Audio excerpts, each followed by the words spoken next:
నమస్తే. ఇందాక ఒక దరిద్రుడి వీడియో చూడడం జరిగింది. పదవులు పోయినాయని ఇన్ని రోజులు అహంకారంతో తల తల బిరుసు మాటలు మాట్లాడిండ్రు. ఇప్పుడు పదవులు పోయినాయని పిచ్చి పిచ్చి మాటలు ఎక్కువ మాట్లాడుతున్నావు. క్రిషాంక్ నోట్లో నాలుక జాగ్రత్తగా ఉండకపోయినావు అంటే బయటకు గుంజి కోసి పడేస్తా బిడ. ఏమనుకుంటున్నావు? ఎవరిని చూసి ఏం మాట్లాడుతున్నావు? అదే అలవాటు ఉన్నదా? అవే పక్కలేసే అలవాట్లు, అవే అలవాట్లు నేర్చుకొని బయటకు వచ్చి అవే లైవ్లో మాట్లాడతావు. ఏం మాట్లాడతావు? పెగ్గుల గురించి మాట్లాడితే పడకల గురించి మాట్లాడతావు. ఆడపిల్లలు రాజకీయాల్లోకి వస్తారు. ఏమనుకుంటున్నావు నువ్వు? ఎవరి గురించి మాట్లాడుతున్నావు నువ్వు? పదవులు ఇస్తే నువ్వు పక్కలేసినారని మాట్లాడతావు. ఒక ముఖ్యమంత్రి గారిని పట్టుకొని నువ్వు ఆ మాటలు మాట్లాడతావా? మరి మీ పార్టీలో ఉన్నప్పుడు, మీరు అధికారంలో ఉన్నప్పుడు రాజ్యసభలు తెచ్చుకున్నారు. గివే చేసి తెచ్చుకున్నారా? మీ కవితమ్మ లిక్కర్ స్కామ్లు ఉన్నది. మేము అనరాదు ఆ మాట. మేము కూడా తోటి మహిళలమే. కానీ ఇవన్నీ చేసి వ్యాపారాలు చేస్తున్నారా? మీ కేటీ రామారావు ఇవే చేసి వ్యాపారాలు చేస్తున్నాడా? మేము అనరాదు. కేటీఆర్ గురించి అయితే పబ్లిక్ అందరూ అదే మాట్లాడతారు. మేము అనరాదు. కానీ నువ్వు చిన్న నోటితో పెద్ద పెద్ద మాటలు మాట్లాడుతున్నావు బిడ్డ. చెప్పు దెబ్బలు తింటావు. ఆడోళ్ళందరం వచ్చి కొట్టినామనంటే నాలుక బయటికి గుంజి కోసి నడి రోడ్ల కోసి పడేస్తాం. ఏమనుకుంటున్నావు? నీకు కొంచెం పవర్ ఇస్తే చాలా మాట్లాడుతున్నావు. కేసీఆర్కి పక్కలేస్తున్నావా? ఎవరికి పక్కలేస్తున్నావు నువ్వు? ఎవరి గురించి మాట్లాడుతున్నావు? పదవులు ఇస్తే పక్కలేస్తున్నానంటావు. ఏం మాట్లాడుతున్నావు? మేమందరం మహిళలం ఉన్నాం గాంధీ భవన్లో. మేమందరం కాంగ్రెస్ పార్టీలో పనిచేస్తున్నాం. మేము రేవంత్ అన్న అని పిలుచుకుంటాం. మేమందరం ఇప్పటికి కూడా ముఖ్యమంత్రి అయితే అన్ననే అని పిలుచుకుంటున్నాం. మేము చూసినా ఎప్పుడైనా ఆయన దృష్టిని ఆ విధంగా పక్కలేసి పదవులు ఇస్తే అవసరం వస్తుంది ఆయనకి? మీలాంటి వాళ్ళు చేసే పనులు అవన్నీ ఎక్కువైపోయిందా? నోరు అదుపులో పెట్టుకో. నువ్వు ఒక్కరి తప్ప ఎవడు మాట్లాడేటోళ్ళు దిక్కు లేనట్టున్నావు. నిన్ను పంపిస్తున్నావు. నోటికి ఎంత వస్తే అంత మాట్లాడుతున్నావు. ఒక ఎమ్మెల్యే పక్కన కూర్చుని ఒక ఎమ్మెల్యేని కూడా కనీసం మర్యాద ఇవ్వకుండా ఆయన ముందర ఇట్లా మాట్లాడతావు. ఏ ఛానల్లో చెప్పు? నీ కాళ్ళు చేతులు నరికేస్తారు బిడ్డ ఎక్కువ మాట్లాడినావంటే. ఏం ఉరుకున్న కొద్ది తమాషా లెక్క అవుతుందా? పెద్దాంతరం చిన్నాంతరం లేదు. ఏడు నుంచి చెడిపోతున్నా. రాజకీయం అంటే రాజకీయం చెయ్యి. ఆడవాళ్ళ గురించి ఈ విధంగా మాట్లాడతావా? చూసినావా బద్మాష్? ముఖ్యమంత్రి గారి విషయంలో మాట్లాడతావా నువ్వు? ఇది ఇంతమంది మొత్తం కాంగ్రెస్ పార్టీలో ఎన్నడన్నా రేవంత్ రెడ్డి గారి గురించి ఎవడన్నా తప్పుడు మాటలు మాట్లాడినరా? ఇంకేమైనా మాట్లాడు దుర్మార్గుడా.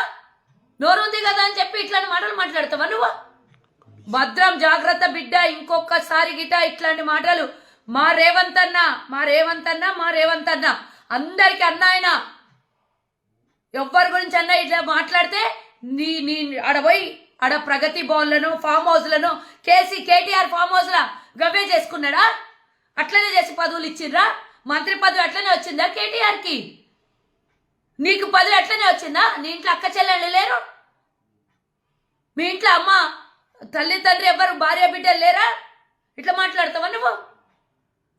మనిషి అన్నాక కడుపుకు అన్నం తింటే జాగ్రత్తగా ఉండు. లేదు అని అంటే రేపు పొద్దున మేము నడి రోడ్ల గాంధీ భవన్ దగ్గర తీసుకొని వచ్చి బట్టలిప్పి కొడతాం బిడ్డ. ఇంకోసారి రేవంత్ రెడ్డి గారి గురించి కానీ మా ముఖ్యమంత్రి మా కాంగ్రెస్ పార్టీ లీడర్ల గురించి ముఖ్యంగా మాట్లాడితే, ఒక బీసీ నాయకుడికి ఈరోజు ఒక యంగ్ లీడర్లను మేము తీసుకొని పోయి చట్టసభలలో కూర్చోబెడుతుంటే ఓర్వలేని తనంతో మీ ముఖ్యమంత్రి, గత ముఖ్యమంత్రి ఎవరిని కదర్ చేయకుండా కాళ్ళ కింద చెప్పుల్లాగా పెట్టి తనకు కావాల్సిన వాళ్ళకు మొత్తం వెలమ దొరలకు సామ్రాజ్యం అప్పచెప్పి ఆనాడు మంత్రులకి రాజ్యసభలకు అందరికీ వాళ్ళ కుటుంబాలను తీసుకొని పోయి తగలబెడితే ఒక్కడు మాట్లాడలేదు. ఈరోజు అన్ని సామాజిక న్యాయం చేసి అందరికీ అన్ని స్థానాల్ని కల్పిస్తున్న కాంగ్రెస్ పార్టీ మా ముఖ్యమంత్రి మంత్రివర్గము అందరు సామాజిక న్యాయం చేసి అందరికీ సముచిత స్థానం కల్పిస్తుంటే ఓర్వజాలి గుణంతో ఒక యాదవుడు పోయి రాజ్యసభలో కూర్చుంటే తట్టుకోలేని దొంగ నువ్వు మాట్లాడతావు. నీ వయసుకు తగ్గట్టు మాట్లాడు. నీ బుద్ధికి తగ్గట్టు మాట్లాడు. నీ రాజకీయం ఎంత చేసినా ఆ వయసుకు తగ్గట్టు మాట్లాడు. సిగ్గుండాలే టికెట్ తెచ్చుకోనుంటివి నీకు చేతనైనంటే.